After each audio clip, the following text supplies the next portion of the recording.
मोहतरम दीनी और इस्लामी भाइयों, दूल्हे के वालिद खलीलुर रहमान बाशु भाई और दुल्हन के वालिद मोहम्मद रफ़ीक साहब और जो इस निकाह में गवाह तरफ़ैन के जानिब से ज़िम्मेदारान हैं, वो सिज्जिल के पास आ जाएं।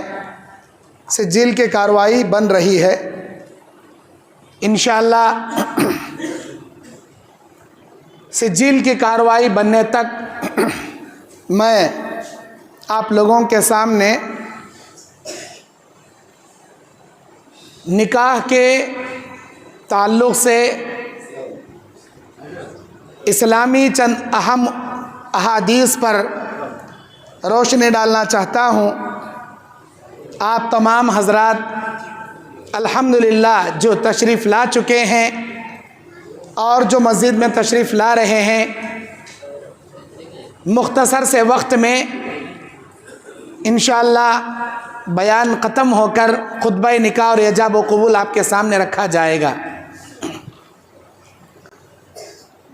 अल्हम्दुलिल्लाह रब्बिल आलमीन वल आक़िबतु लिल मुत्तक़ीन वस्सलातु वस्सलाम अला अशरफिल अंबिया वल मुरसलीन व अला आलिहि व अस्हाबिहि व अहलि बैतिहि अजमाइन। औज़ु बिल्लाहि मिनश शैतानिर रजीम। बिस्मिल्लाहिर रहमानिर रहीम। या अय्युहल्लज़ीना आमनुत्तक़ुल्लाह हक़्क़ तुक़ातिह वला तमूतुन्ना इल्ला व अंतुम मुस्लिमून। क़ाल नबी सल्लल्लाहु अलैहि वसल्लम या माशर शबाब मन इस्तताअ मिनकुमुल बाअ फल्यतज़व्वज फ़इन्नहु अग़ज़्ज़ु लिलबसर व अहसनु लिलफ़रज। रब्बि इश्रह ली सदरी व यस्सिर ली अमरी वहलुल उक़दतम मिन लिसानी यफ़क़हू क़ौली रब्बि ज़िदनी इल्मा। मोहतरम दीनी और इस्लामी भाइयों, पर्दा नशी मेरी माँ और बहनों, आज 8 दिसंबर 2024 बरोज़े इतवार कर्नाटक के सिरसी शहर के किनारे गौडल्ली की जामे मस्जिद आले हदीस में हम एक निकाह की महफिल में जमा हैं। निकाह के बारे में अल्लाह तबारक व तआला ने कुरान में और अहादीस में नबी करीम सल्लल्लाहु अलैहि वसल्लम ने जो बातें वजाहत की हैं, आपके सामने कुरान और हदीस की बातें रखना चाहता हूँ। अल्लाह ताला सूरह आल इमरान में कहता है कि ऐ ईमान वालों, अल्लाह से वैसे डरो जैसे उससे डरने का हक़ है। तुमको मौत ना आए मगर इस हालत में कि तुम मुसलमान होकर मरो। अल्लाह से डरने का असल हक़ क्या है? जमात में सारे लोग अल्लाह से डरते हैं, तन्हाई में अल्लाह से डरना ये हकीकत में अल्लाह से डरने का हक़ है।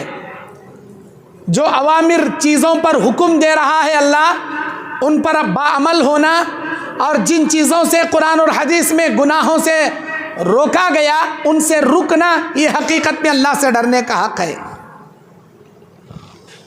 और निकाह ये वो चीज़ है जो इस्लाम के अंदर हलाल तरीक़े से दो अजनबी लोगों को एक अज़दवाजी रिश्ते में मुंसलिक करने का कानून अल्लाह ने बनाया है। निकाह, इस निकाह के ज़रिए मोमिन का आधा ईमान मुकम्मल हो जाता है। बाकी आधे ईमान के मुताल्लिक़ वो अल्लाह से डरता रहे। जो शख्स हैसियत रखने के बावजूद निकाह नहीं करता, उसका ईमान मुकम्मल नहीं होता। अल्लाह के नबी अलैहिस्सलाम बयान फरमाते हैं, अल्लाह रब्बुल आलमीन इस दुनिया में जब आदम अलैहिस्सलाम को बनाया, जन्नत की नेमतों में रखा, तब भी आदम अलैहिस्सलाम का दिल मुतमईन नहीं था। उनके तस्कीने कल्ब के लिए अल्लाह ने उनके दाईं फसली से हव्वा अलैहिस्सलाम को पैदा किया। जन्नत की नेमतें हैं, तब भी दिल सुकून से नहीं है जब तक एक मर्द का जोड़ीदार एक औरत को अल्लाह बना नहीं दिया। उनके दिल के सुकून के लिए तब तक जन्नत की नेमतें भी आदम अलैहिस्सलाम के लिए आसूदा थीं। एक मर्द के लिए एक औरत की जोड़ी ये अल्लाह की बनाई हुई जोड़ी है, लेकिन अगर ये जोड़ी जायज़ और हलाल तरीके से मिलते हैं तो अल्लाह तबारक व तआला इस जोड़ी के अंदर उल्फत और मोहब्बत अपने गैबी कुदरत से भरता है। लेकिन यही मियाँ, यही मर्द और औरत की जोड़ी नाजायज़ तौर पर मिलते हैं तो अल्लाह ताला ये उल्फत और मोहब्बत उनके दरमियान पैदा नहीं करता। 4 दिन की चांदनी होती है, वही लड़ाई, वही झगड़े, वही फितनों में ये रिश्ते टूट जाते हैं। अल्लाह तबारक व तआला ने इस दुनिया के निज़ाम को आगे बढ़ाने के लिए निकाह नामी चीज़ बनाया। निकाह में 3 चीज़ों का होना ज़रूरी है। नंबर 1, दूल्हा दुल्हन का आकिल, बालिग और मोमिन का होना शर्त है। नंबर 2, वली का होना शर्त है। दुल्हन के वालिद हों, दुल्हन के चाचा हों या दुल्हन के जो सरपरस्त हैं, वली का होना शर्त है। और नंबर 3,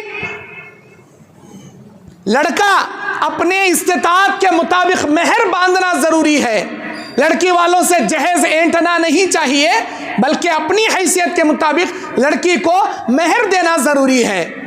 और दूसरे दिन अपनी हैसियत के मुताबिक जितने लोगों को वो वलीमे का खाना खिला सकता है खिलाना चाहिए। यही 3 चीज़ें निकाह की असल हैं। ये 3 बुनियादी चीज़ों को हमने भुला दिया। हमने घोड़े, जोड़े, बैंड, बाजा, रस्मा, रिवाजा, अम्मा करी सो, नानी करी सो, बाबा करे सो, हल्दी का रस्म, चोली का रस्म, ये रस्म, वो रस्म, दुनिया के खुराफात हमने निकाह के नाम पर शुरू कर लिए। मेरे भाइयों, निकाह बड़ी सादगी का नाम है। नमाज में आते थे सहाबा, कहते थे नबी से, अल्लाह के नबी मैं नौजवान हो चुका हूँ, मुझे डर है इस बात का कि मैं कहीं जिना जैसे फितने में मुब्तला ना हो जाऊं, मेरे लिए निकाह का इंतज़ाम कीजिए। अल्लाह के नबी कहते हैं क्या आपकी नज़र में कोई लड़की है? नहीं है अल्लाह के नबी। क्या जमात में कोई है जो इनको बच्ची देना चाहेगा? अल्लाह के नबी मेरी बेटी है। महर में क्या दे सकते हो? अल्लाह के नबी मेरे पास महर में कुछ भी नहीं है, जाओ जो चीज़ तुम्हारे पास है लेकर आओ। अल्लाह के नबी ये लुंगी का टुकड़ा है और ये बर्तन है, ये प्याला है, नबी अलैहिस्सलाम उसे बेच देते हैं और कुल्हाड़ी खरीद कर बाकी चंद पैसों में महर बना देते हैं और उनको कमाने के लिए निकाह के बाद भेज देते हैं। बहुत बरकतें अल्लाह ताला इसी निकाह के ज़रिए अल्लाह उनकी ज़िंदगी में पैदा करता है। और एक औरत आई नबी से कहने लगी, अल्लाह के नबी मैं अपने आप को आपके हवाले करना चाहती हूँ। नबी खामोश थे। एक सहाबी उठे, बोले आपको अगर मंजूर नहीं है मैं निकाह करना चाहता हूँ। महर में देने के लिए क्या है? कुछ भी नहीं है। लोहे की अंगूठी है तो लेकर आओ, वो भी नहीं है। कुरान कितना याद है, ये सूरह याद है, वही आपकी बीवी को सिखा देना, वही आपका महर है, जाओ मैंने निकाह पढ़ा दिया। इतनी सादगी से निकाह। जो निकाहों में फजूल खर्चियाँ होती हैं, बड़े बड़े शादी हाल बुक करके हज़ारों लाखों रुपए खर्च कर देते हैं, पटाखे फोड़ते हैं, डीजे बाजे लगाते हैं, याद रखें सारे निकाह की क्या जिंदगी की खैर व बरकत चले जाती है। ऐसरुन निकाह फिल बरका, अल्लाह के नबी ने कहा जो सबसे आसान निकाह होता है ऐसे निकाहों में अल्लाह ताला बरकतें पैदा करता है, बेइंतहा बरकतें अल्लाह ताला पैदा करता है। निकाह के 3 फायदे हैं। पहला, इंसान का आधा ईमान मुकम्मल होता है। दूसरा फ़ायदा, इंसान का ख़ानदान का सिलसिला आगे बढ़ता है। तीसरा फ़ायदा, इंसान सेहतमंद रहता है, तंदुरुस्त रहता है। और अल्लाह के नबी अलैहिस्सलाम बयान फरमाते, अल्लाह की 3 अजीम नेमतें हैं। अल्लाह ताला इन 3 अजीम नेमतों में अगर एक नेमत भी किसी को मिल जाए तो समझ लो अल्लाह की बहुत बड़ी नेमत मिल गई। अगर किसी शख्स को ये तीनों नेमतें मिल जाए तो समझ लो अल्लाह की सारी नेमतें उसे मिल गई। ये 3 अजीम नेमतों में एक नेमत जिक्र करने वाली ज़बान है। नंबर 2, शुक्र करने वाला दिल। नंबर 3, सब्र करने वाली नेक बीवी। अल्लाह की अजीम नेमत। जिक्र करने वाली ज़बान हर किसी को नहीं मिलती, शुक्र करने वाला दिल हर किसी को नहीं मिलता, सब्र करने वाली बीवी हर किसी को नहीं मिलती। अगर किसी को मिल जाए समझ लो अल्लाह की बहुत बड़ी नेमत उसे मिल गई। नबी ने बयान फरमाया, तुनकिहुल मरअ लिअरबईन, औरत से 4 चीज़ों की बुनियाद पर निकाह करो। वली मालिहा वली हस्बिहा वली जमालिहा वली दीनिहा, उसकी मालदारी, उसकी खूबसूरती, उसका ख़ानदान सब देखो, सबसे ज़्यादा तरजीह उसकी दीनदारी को दो। अगर लड़की खूबसूरत में कम है लेकिन दीनदार ज़्यादा है, पहले निकाह करो। अगर लड़की ख़ानदान में कम है लेकिन दीनदार ज़्यादा है, पहले निकाह करो। अगर लड़की मालदारी में कम है लेकिन दीनदार ज़्यादा है, पहले निकाह करो। लेकिन आज हम लोग क्या देखती? सबसे पहले दौलत देखती, बाद में खूबसूरती देखती, लास्ट में दीनदारी देखती है तो भी चलता, नहीं तो भी चलता। पहले मालदार रहना, हम ना खूब कुंडे कुंडे देने वाली रहना। अल्लाह अकबर, सारी निकाह की बरकत चले आती। जो लोग सिर्फ खूबसूरती को देखकर निकाह करते हैं, जो लोग सिर्फ दौलत को तरजीह देकर निकाह करते हैं, उन्होंने अपनी जिंदगी में फितनों के सिवा कुछ नहीं देखा, क्योंकि ये हदीस रसूल है, हदीस है अल्लाह के नबी की। और जब भी अपने बच्चे बालिग हो जाए, निकाह करने में देरी ना करो। फितनों का ज़माना है ये, टीवी मोबाइल का ज़माना है, एंड्रॉयड फ़ोन का, इंटरनेट का ज़माना है। आज निगाह उठाएंगे तो जिना है, हाथों का जिना, कानों का जिना, आंखों का जिना, पैरों का जिना, सबसे बड़ा जिना इन छोटे आज़ा को मिलकर शर्मगाह का जिना। फितनों का ज़माना है ये। अपने औलाद के निकाह करने में देरी ना करो। क्यों? इसलिए कि नबी ने फरमाया, जिसकी औलाद है, अगर वो बालिग हो चुकी है लेकिन वो निकाह करने में देरी कर रहा है, हमारे लायक के रिश्ते नहीं मिल रहे, हमारे लायक का दामाद नहीं मिल रहा, हमारे लायक का बड़े मालदारा हमना नहीं मिल रहे, हमारे लायक के बड़े नौकरियां वाले हमना नहीं मिल रहे। अगर आप देरी करेंगे, वो औलाद जितनी गुनाह करेगी, जितनी जिना करेगी, उसका हिस्सा अल्लाह वालिदैन को पहले देकर बाद में उनकी औलाद को अल्लाह गुनाह पहुंचाएगा। और जिसके घर में बालिग लड़के बालिग लड़कियां हैं, अगर तुम्हारे सामने रिश्ते आ रहे हैं फिर भी ये देखकर तुम रिश्ते ठुकरा रहे हो, नहीं इससे भी खूबसूरत हमना और रिश्ता होना, इनसे भी मालदार हमना रिश्ता होना, इनसे भी बड़ी नौकरी करने वाला होना, इनसे भी बड़े प्रॉपर्टियां वाला होना, अगर आपने नेक रिश्तों को ठुकरा दिया, अल्लाह के नबी कहते हैं फितनों के सिवा तुम अपनी जिंदगी में, अगली जिंदगी में कुछ नहीं देख पाओगे, सिर्फ फितने ही फितने देख पाओगे। दीनदार रिश्तों को ना ठुकराया करो। तुम्हारे घर तक, तुम्हारे दरवाजे तक जो रिश्ते आते हैं वो इंसान खुद लेकर नहीं आते, अल्लाह ताला तुम्हारे घरों तक रिश्ते भेजता है। एक मर्तबा एक सहाबी हजरत जलबीब अल अंसारी कहते हैं, ऐ अल्लाह के नबी, मैं निकाह करना चाहता हूँ, गरीब हूँ, मैं निकाह करना चाहता हूँ। अल्लाह के नबी ने बयान फरमाया, कोई है बच्ची? नहीं मालूम। फला अंसार की बच्ची के बारे में सुना है, मैंने देखा नहीं है, जाओ उनसे कहना नबी ने इस रिश्ते को भेजा है। गए उनके घर पर, सलाम बोले नबी ने मेरा रिश्ता आपकी बच्ची के लिए भेजा है। ऊपर से नीचे देखे, इतने गरीब साहबी, ऐसे सौले काले साहबी, हमें कैसा देना, मेरी बच्ची खूबसूरत बड़ी अंसार घराने की, मैं कैसा देना? क्या भी नहीं बोले, खामोश खड़े हो गए और वह साहबी वापस आ गए। अल्लाह के नबी, उन्होंने अपनी बच्ची को मुझे देना नहीं चाह रहे, शायद मैं वापस आ गया। उनकी बच्ची कहती है, अरे मेरे अब्बा, कौन घर पर आया था? कौन की आया बेटे, चले गया? नहीं अब्बा, नबी का नाम ले रहा था वो। बताओ नबी का क्या पैगाम लाया था? मेरी बच्ची, तुम्हारे लिए नबी अलैहिस्सलाम ने उसका रिश्ता भेजा था, आपने क्या जवाब दिया? मैं मुनासिब नहीं समझा, कुछ जवाब देने से पहले वो चला गया। अच्छा हुआ, जाओ मेरे अब्बा, उसे रोक लो, उसे बुला लो। जिस रिश्ते को अल्लाह के नबी ने मेरे लिए मुंतखब करके भेजा है, कसम अल्लाह की, उस रिश्ते से बेहतर दुनिया में कोई दूसरा रिश्ता मेरे लिए हो नहीं सकता। वो काला सही, कलूटा सही, वो जैसा भी सही, मुझे वो मंजूर है। क्या आपने कुरान में नहीं पढ़ा, फलयहज़रिल लज़ीना युखालिफून अन अम्रिही अन तुसीबहुम फितनतुन औ युसीबहुम अज़ाबुन अलीम। डरना चाहिए उन लोगों को जो अल्लाह और उसके रसूल के हुक्मों की मुखालिफत करते हैं, कहीं आसमान से कोई आफत ना आ जाए, ज़मीन के किसी फितने में वो मुब्तला ना कर दिए जाएं। अब्बा, वो रिश्ता मुझे मंजूर है, वो जैसा भी है मुझे मंजूर है। अल्लाह के नबी को पता चला तो नबी निकाह पढ़ाए और दुआ करे, अल्लाह इस बच्ची की ज़िंदगी में कभी फ़ख्र फाखा ना दिखा, इस बच्ची की ज़िंदगी को खुशियों से भर दे। अल्लाह के नबी दुआ करके निकाह पढ़ाए। अल्हम्दुलिल्लाह, वो गरीब सहाबी अंसार घरानों में बड़े मालदार सहाबी बन गए नबी की दुआ की बरकत से।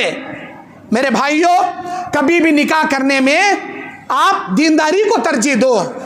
बच्ची नमाजी है ही नहीं वो देखो, आपका दामाद तौहीद परस्त है ही नहीं पहले वो देखो। नहीं, उन्हें मुशरिक रहा तो भी नौकरी वाला कहते पहले उठा दे डालेंगे। अल्लाह के वास्ते ऐसा नको करो। किसी मुशरिक घराने में अपनी बच्ची को देना अपने हाथों से लज्जा को खड्डे में जहन्नम के गड्ढे में ढकलने के बराबर है। अल्लाह के वास्ते तौहीद परस्त रिश्तों के घरों में अपनी तौहीद परस्त बच्चियों के निकाह करो। और अल्लाह के नबी अलैहिस्सलाम ने बयान फरमाया कि निकाह करते वक्त इंसान को अपनी हैसियत के मुताबिक मेहर बांधना चाहिए, जितना भी वो बांधे। और जो लोग मेहर बांधते हैं अदा नहीं करते, अल्लाह की वईद से डरे वो लोग। बहुत सारे लोग ऐसे होते हैं कि जो लोग मेहर तो बांधते हैं निकाह में, लिख लो मौलाना कितना भी लिखते लिख लो, कहते 1 लाख 2 लाख 3 लाख लिख लो, मैं देता नहीं उन्हें लेती नहीं, लिख लो तुम्हें चुपके उधार मेहर लिख लेती। जिंदगी भर अपनी बीवी को ठका वादे खिलाफी कर को निकाह के क्या है मेहर के पैसे नहीं देते। आपको मालूम ये मेहर क्या चीज है? नबी ने फरमाया यही वो मेहर है जो तुम्हारी बीवी को तुम्हारे लिए हलाल करता है। अगर तुम मेहर नहीं दोगे तुम्हारी बीवी तुम्हारे लिए हलाल नहीं हो सकती। अल्लाह अकबर। जिंदगी भर ठकाते हैं, मर जाते हैं। बूढ़ी औरतें इस बेवा औरत को लेकर जनाजे के सामने खड़ा करके बोलती हैं तेरा मर्द नहीं दिया तो क्या हुआ? मैयत के सामने आको बोल कि मेरे शोहर मैं मेहर बख्श डाली। माँ को बुला ले कहती बच्चे के मैयत के सामने मेरे बच्चे मैं दूध बख्श डाली। कौन सी हदीस में है ये दूध बख्शने का, मेहर बख्शने का? ये लोगों का बनाया फार्मूला बिदात है। ये मेहर बख्शने के लिए नहीं होता, मेहर अदा करने के लिए होता है। अल्लाह के लिए मेहर अदा करें। आप मेहर अदा करके अपनी हैसियत के मुताबिक जिंदगी गुजारोगे, अल्लाह ढेर सारी बरकतें अता करेगा। आखिरी एक हदीस बोलकर अपनी बात खत्म करता हूँ। आज अल्हम्दुलिल्लाह 2 सगे भाई समधी बनने जा रहे हैं। बड़े भाई की बेटी है, छोटे भाई का बेटा है। जो बच्चियों के बाप हैं वो सुन ले। अल्लाह के नबी फरमाते हैं जिसकी 3 बच्चियां हैं अगर वो पाल परवरिश करके बालिग होने के बाद किसी तौहीद परस्त घराने में निकाह करके अपनी जिम्मेदारी अदा करे तो 3 बच्चियों का बाप जन्नत में जाएगा। अल्लाह के नबी ऐलान करते हैं। सहाबी एक उठते हैं बोलते हैं अल्लाह के नबी 3 बच्चियों के बाप को जन्नत की बशारत आपने सुना दी, मेरी तो 2 बच्चियां हैं। क्या अल्लाह तबारक व तआला ने मुझे 2 बेटियां दी हैं, मैं अपनी बच्चियों के साथ वो हुकूक अदा करूं तो क्या मेरे लिए वो जन्नत नहीं है? अल्लाह के नबी खामोश थे। जिब्राइल अलैहिस्सलाम जवाब लेकर आए। नबी मुस्कुराने लगे। आपने फरमाया मन आला जारियतैन औ उख्तैन, जिसकी 2 बेटियां हैं या बाप मर गया, भाई के सर पर बहनों की जिम्मेदारी आ गई, जिसकी 2 बहनें हैं अगर वो अपनी 2 बहनों को अपनी 2 बेटियों को पाल परवरिश करके निकाह करके उनके सारे हुकूक अदा करके रवाना करे कान मइया फिल जन्ना, वो 2 बेटियों का बाप वो 2 बहनों का भाई तौहीद परस्त है, तौहीद की हालत में वफात हुई है तो जन्नत में मेरे साथ ऐसे रहेगा।